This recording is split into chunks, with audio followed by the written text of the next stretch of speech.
السلام علیکم ورحمۃ اللہ وبرکاتہ۔ الحمد للہ رب العالمین والعاقبۃ للمتقین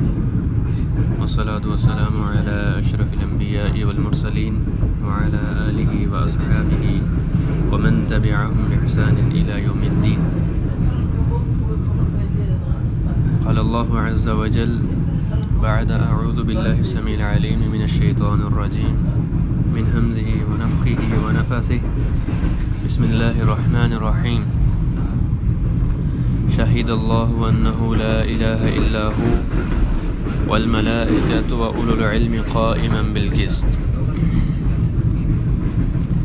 محترم علماء کرام اور اساتذہ جامعہ، سب سے پہلے تو میں آپ تمام احباب کو اس بات کی طرف رہنمائی کروں گا کہ ہمارے لیے یہ بڑی سعادت کی بات ہے کہ ہم اس مجلس میں شریک ہو رہے ہیں جس کی بنیاد قال اللہ و قال الرسول ہے۔ اس کے لیے سب سے پہلے تو ہماری تربیتی نشست ہونا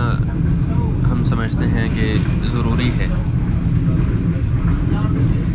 اس میں یہ بات آپ ذہن نشین رکھیے کہ ہمارا دین جو ہے وہ اخلاص پر مبنی ہے، اور ہمارے عمل میں اخلاص کا ہونا انتہائی ضروری ہے۔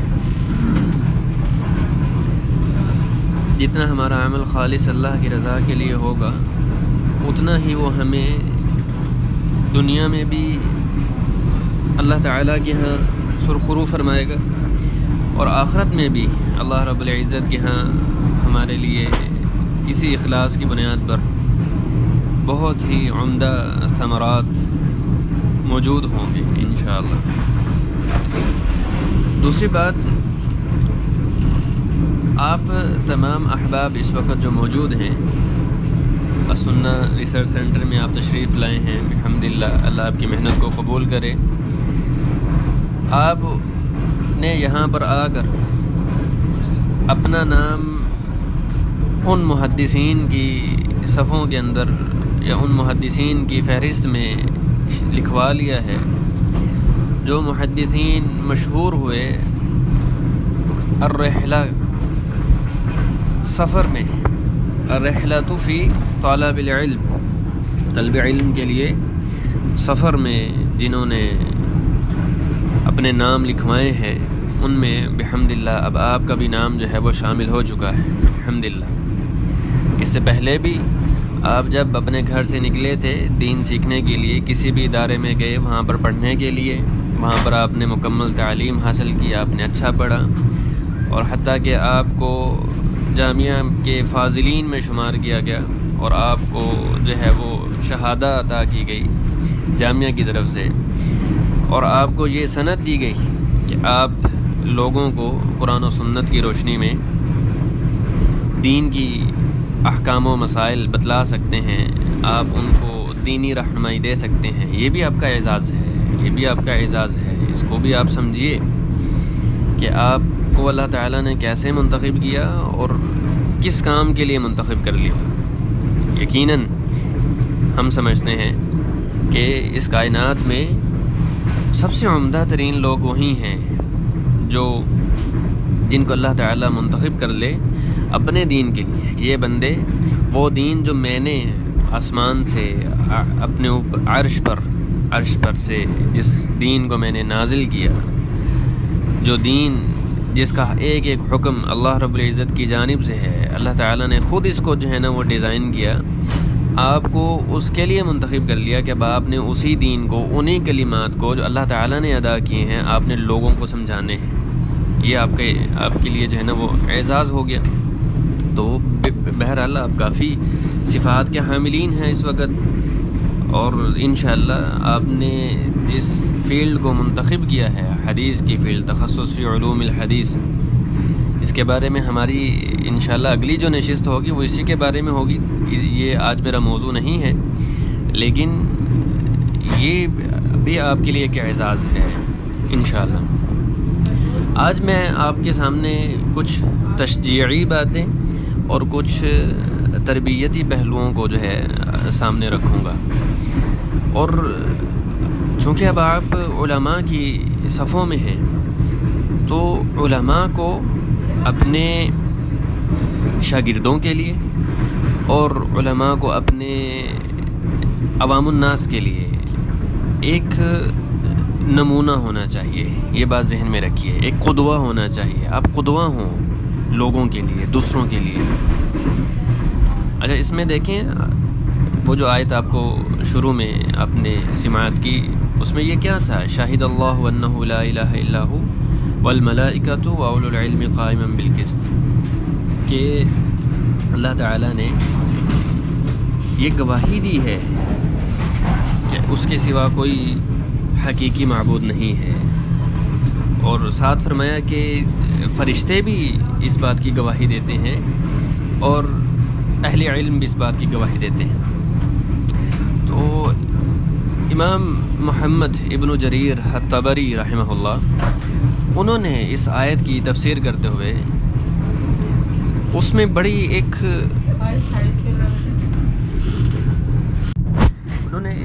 بڑے کی بات کی ہے. یہاں پر وہ کہتے ہیں کہ اللہ رب العزت نے جو یہاں پر ذکر کیا ہے کہ خود اللہ تعالیٰ گواہی دیتا ہے، تو اس کی کہتے ہیں دو حکمتیں ہیں کہ کیوں اللہ تعالیٰ گواہی دیتا ہے. پہلے اللہ تعالیٰ نے اپنا ذکر کیوں کیا ہے؟ فرماتے ہیں کہ پہلی جو ہے فَبَدَأَ جَلَّ ثَنَاؤُهُ بِنَفْسِهِ تَعْظِيمًا لِنَفْسِهِ وَتَنزِيهًا عَمَّا نَسَبَ. ایک حکمت تو یہ ہے کہ اللہ تعالیٰ نے اپنی عظمت کو بیان کرنے کے لیے اور جو کچھ بھی اللہ تعالیٰ کی جانب منسوب کیا جاتا ہے، سورہ آل عمران میں آپ پڑھیں گے نا، جس طرح وہ نصارہ منسوب کرتے ہیں آپ کے لیے ابنیت کا، کہ آپ کے لیے بیٹا ہے، یا شرک کا جس طرح وہ اقرار کرتے ہیں، تو اللہ تعالیٰ نے پہلے تو خود یہ بات بیان کر کے یہ واضح کر دیا کہ میرا نہ تو کوئی شریک ہے بلکہ میں بڑی عظمت والی ذات ہوں. اور جو دوسری حکمت امام طبری رحمہ اللہ نے ذکر کی ہے، کہتے ہیں کما سن لعباده ان يبدأوا في امورهم بذکرہ قبل ذکر غیرہ،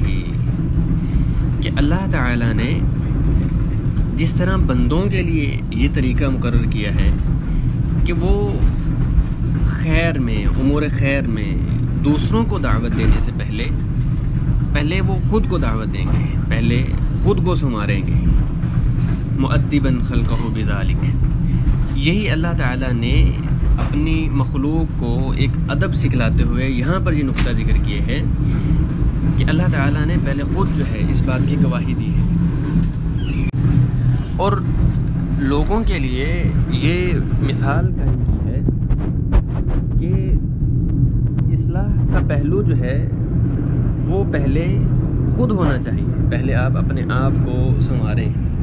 پہلے آپ خود کو جو ہے درست کریں، پھر جو ہے وہ دوسروں کو دعوت خیر دیں.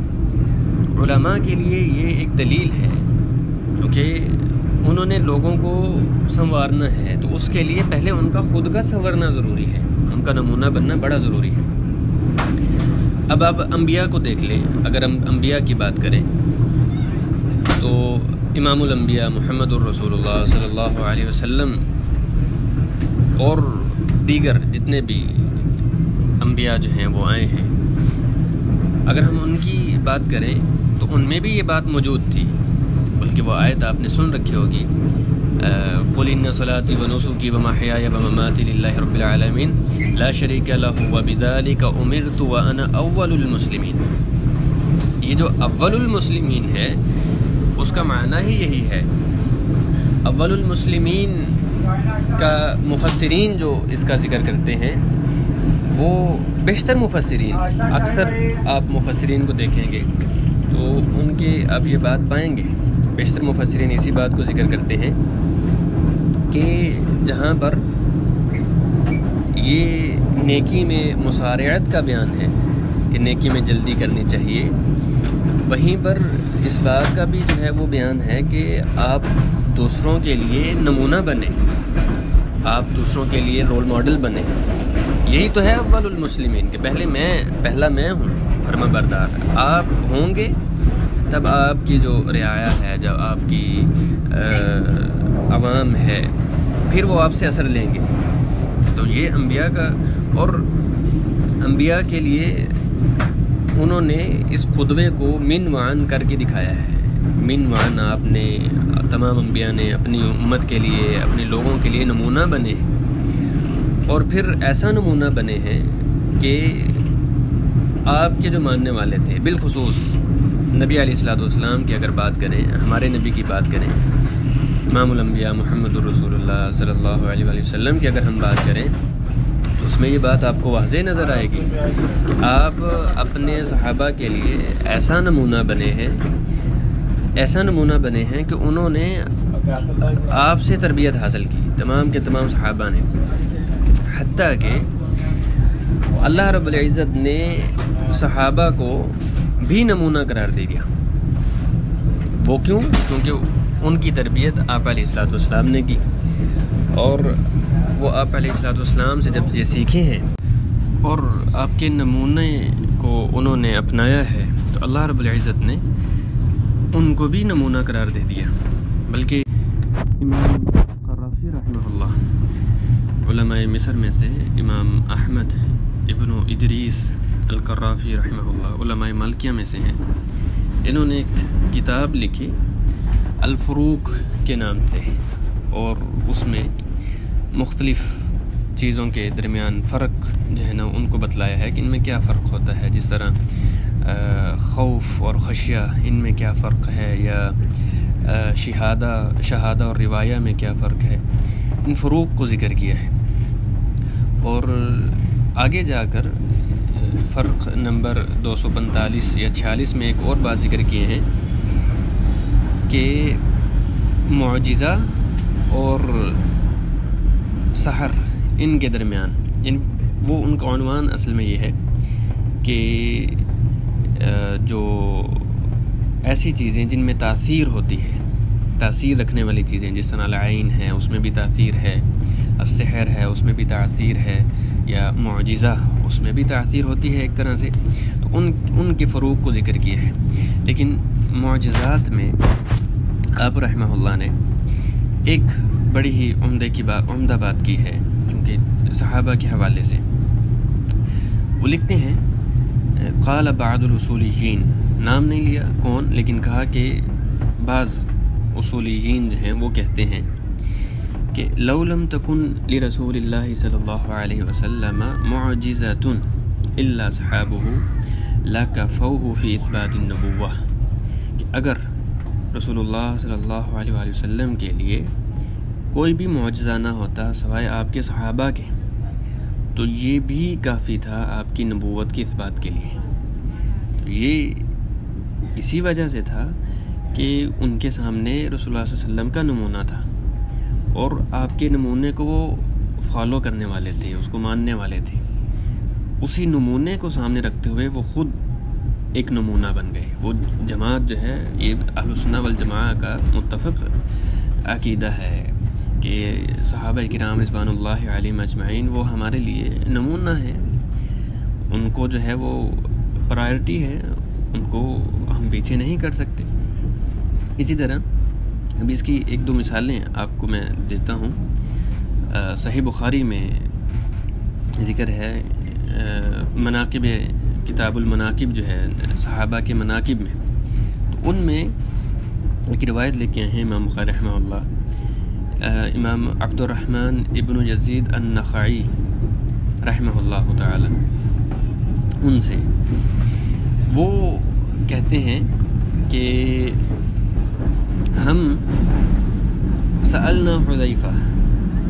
ہم اس وقت حذیفہ رضی اللہ تعالیٰ عنہ کے پاس آئے، یہ تابعین میں سے ہیں، عبد الرحمن ابن یزید النخعی رحمہ اللہ تابعین میں سے ہیں۔ وہ کہتے ہیں کہ ہم حذیفہ رضی اللہ تعالیٰ عنہ کے پاس آئے اور ہم نے ان سے پوچھا، کیا پوچھا انہوں نے، یہ بات بڑی قابل غور ہے، عن رجل قریب السمت والحج من النبی صلی اللہ علیہ وسلم، کہ نبی کریم صلی اللہ علیہ وسلم کی عادات، اخلاق اور طور و طریق میں سب سے زیادہ کون سے صحابی قریب تھے؟ اچھا، یہ سوال کیا کیوں انہوں نے، اس کے پیچھے وجہ کیا تھی؟ حتی نأخذ عنہ، اس کے پیچھے وجہ یہ تھی کہ تاکہ ان کے نمونہ کو سامنے رکھتے ہوئے ہم ان سے سیکھیں، ہم ان کی باتوں کو جانیں کہ وہ آپ علیہ الصلوۃ والسلام کے زیادہ قریب تھے۔ تو حذیفہ رضی اللہ تعالیٰ عنہ حالانکہ بدری صحابی ہیں، لیکن فرماتے ہیں ما اعرف احدا اقرب سمتا وحجا ودلا بالنبی صلی اللہ علیہ وسلم من ابن ام عبد، کہ ہمیں اخلاق، طور و طریق اور سیرت و عادات میں ابن ام عبد سے زیادہ آپ صلی اللہ علیہ وسلم سے قریب کسی کو نہیں سمجھتا، یعنی وہ سب سے زیادہ قریب ہیں آپ اخلاقی اعتبار سے۔ اور اسی طرح کی ایک بات جو ہے وہ ذکر کی ہے علامہ ذہبی رحمہ اللہ نے اپنی کتاب سیر اعلام النبلاء، اس میں جب امام احمد بن حنبل رحمہ اللہ کا انہوں نے ترجمہ حیات لکھا ہے تو اس کو کافی طول دیا ہے، ایک طویل جو ہے ان کا ذکر کیا ہے۔ اس میں وہ لکھتے ہیں حمید ابن عبد الرحمن الرواسی رحمہ اللہ، ان کے بارے میں وہ کہتے ہیں یقال، کہ یہ بات مشہور و معروف تھی صحابہ کے درمیان، اور بلکہ یہ یعنی سبھی لوگوں کے درمیان یہ بات مشہور تھی کہ لم یکن احد من الصحابہ اشبہ الناس الا ابن مسعود، کہ صحابہ میں سب سے زیادہ جو نبی علیہ الصلوۃ والسلام کے مشابہ تھے نمونے میں وہ ابن مسعود تھے، عبداللہ ابن مسعود رضی اللہ تعالیٰ، اور اشبہ الناس بہ علقمہ، ابن مسعود رضی اللہ تعالیٰ عنہ کے مشابہ علقمہ رضی اللہ تعالیٰ عنہ، واشبہ الناس بہ ابراہیم النخعی رحمہ اللہ، واشبہ الناس بہ منصور ابن معتمر رحمہ اللہ، واشبہ الناس بہ سفیان الثوری، واشبہ الناس بہ وکیع، واشبہ الناس بوکیع احمد بن حنبل رحمہ اللہ تعالی۔ تو یہاں پر بھی انہوں نے ایک پورا سلسلہ ذکر کیے ہیں کہ کون کس کے نمونے کو فالو کرتا رہا۔ جب آپ نمونہ بنیں گے، علماء کرام نمونہ بنیں گے، تب آپ کی عوام جو ہے وہ آپ سے بہت زیادہ سیکھے گی، آپ ان کے لیے قدوہ بنیں، آپ ان کے لیے اسوہ بنیں، ان کے لیے رہنمائی کا سبب بنے۔ یہ جو ہم نے ابھی ایک دو واقعات ذکر کیے ہیں اس میں یہی بات تھی کہ وہ نمونہ بنتے تھے۔ امام ابو بکر البہقی رحمہ اللہ تعالی، انہوں نے جو مقدمہ لکھا ہے اپنا المدخل الی سنن الکبریٰ کے اوپر، اس میں انہوں نے یہ بات ذکر کی ہے کہ علماء کو حسب ضرورت جہاں تک ہو سکے مباحات سے بھی گریز کرنا چاہیے تربیتی پہلو کے لیے، تاکہ ان کی تربیت ہو سکے، تربیت کو سامنے رکھتے ہوئے انہیں حتی الوسع جہاں تک ہو سکے جو مباح کام ہیں ان سے بھی گریز کرنا چاہیے۔ اور اس میں اپنی سند سے ایک واقعہ ذکر کیے ہیں امام اوزاعی رحمہ اللہ کا، کہتے ہیں کہ امام اوزاعی رحمہ اللہ نے فرمایا کنا نضحک ونمزح، ہم پہلے مذاق کیا کرتے تھے، ہنسی مذاق جو ہے وہ ایک دائرے کے اندر رہتے ہوئے وہ کر لیا کرتے تھے، لیکن فلما سرنا یقتدی بنا اللہ یسعنا التبسم، لیکن جب ہمیں معلوم پڑا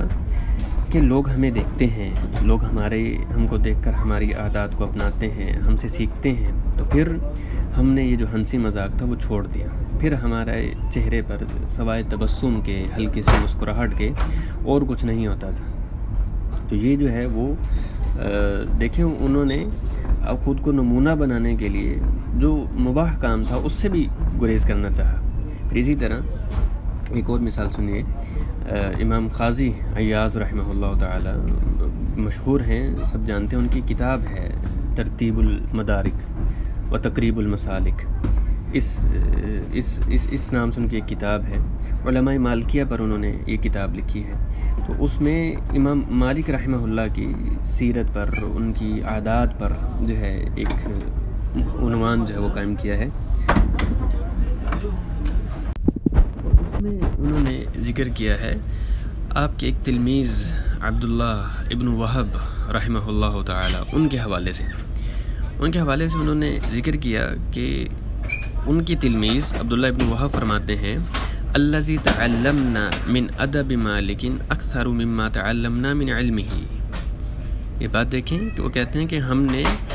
امام مالک رحمہ اللہ سے ان کے علم سے زیادہ ان سے ادب سیکھا ہے۔ علم بھی سیکھا ہے لیکن زیادہ جو ہم نے سیکھا ہے وہ ان سے ادب سیکھا ہے،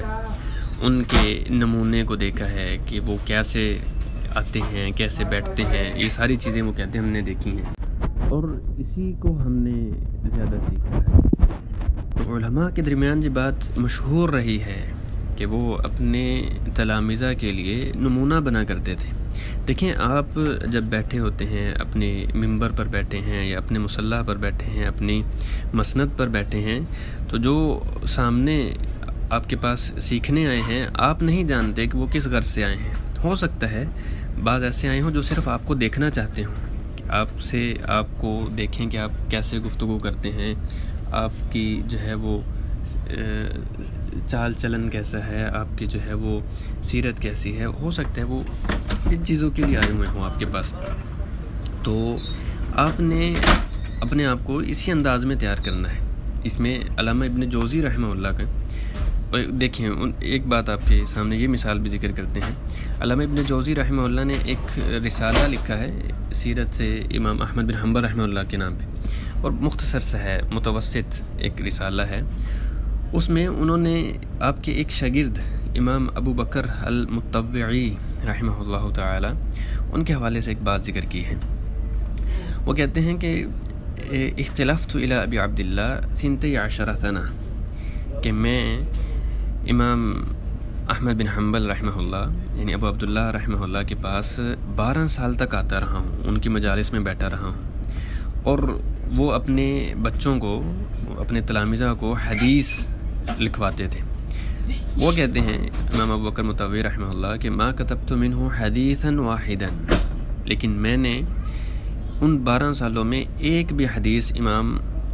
احمد بن حنبل رحمہ اللہ سے نہیں لکھی۔ وجہ کیا بیان کی؟ کہتے ہیں انما کنت انظر الی اخلاقہ وحجہ وادبہ، میں جو آیا کرتا تھا ان کے پاس، میں جو ان کے پاس بیٹھا کرتا تھا، میرے آنے کا مقصد یہ ہوتا تھا کہ میں تو آپ کے اخلاق کو، آپ کے طور طریقے کو، آپ کے ادب کو دیکھا کرتا تھا، میں آپ سے یہ چیزیں سیکھنے آیا کرتا تھا۔ یہ دیکھیں اب آپ کے سامنے آپ طلبہ آئیں گے تو وہ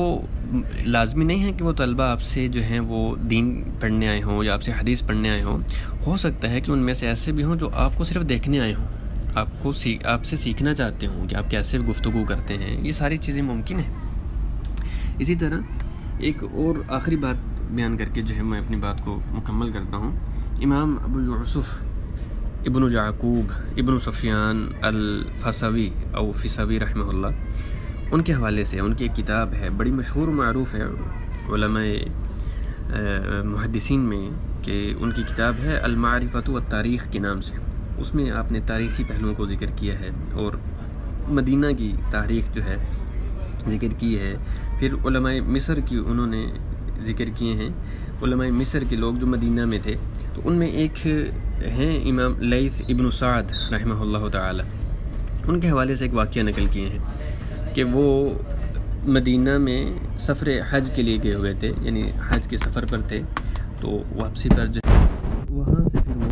مدینہ گئے، اور اس وقت مدینہ کی جو کیفیت تھی وہ اس طرح سے تھی کہ وہاں پر چونکہ حج کے ایام تھے تو سواریاں جو استعمال کی جاتی تھی حج کے لیے اس وقت یہی تھے، اونٹ وغیرہ، گھوڑے وغیرہ اس پر کیا کرتے تھے۔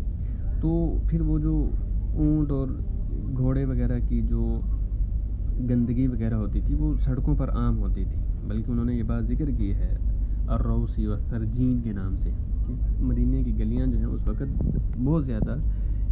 گھوڑے اور اونٹوں کی اور ان کی جو گندگی سے جو ہے وہ بھری ہوتی تھی۔ تو انہوں نے بتایا کہ وہ خف پہنے ہوئے تھے، انہوں نے جو ہے اپنے خف پہنے ہوئے تھے، تو وہ مسجد نبوی میں جب داخل ہوئے ہیں تو انہوں نے اپنا ایک خف جو ہے وہ اتار دیا، ایک خف اتار کے ایک پہنے رکھا، ایک جو ہے انہوں نے اتار دیا، اور وہ اسی طرح چل رہے ہیں۔ اب جب وہ اس طرح چل رہے تھے تو وہاں پر ایک اور امام یحییٰ ابن سعید الانصاری رحمہ اللہ، بہت سارے محدثین کے اساتذہ کرام میں ان کا نام شمار ہے، انہوں نے ان کو دیکھ لیا، اور جب ان کو دیکھا، حالانکہ ان کی وجہ یہی رہی ہوگی کہ وہ ظاہری بات ہے کہ ان کے خف پر کچھ گندگی لگ گئی ہوگی، اسی وجہ سے انہوں نے اتارا ہونا ہے،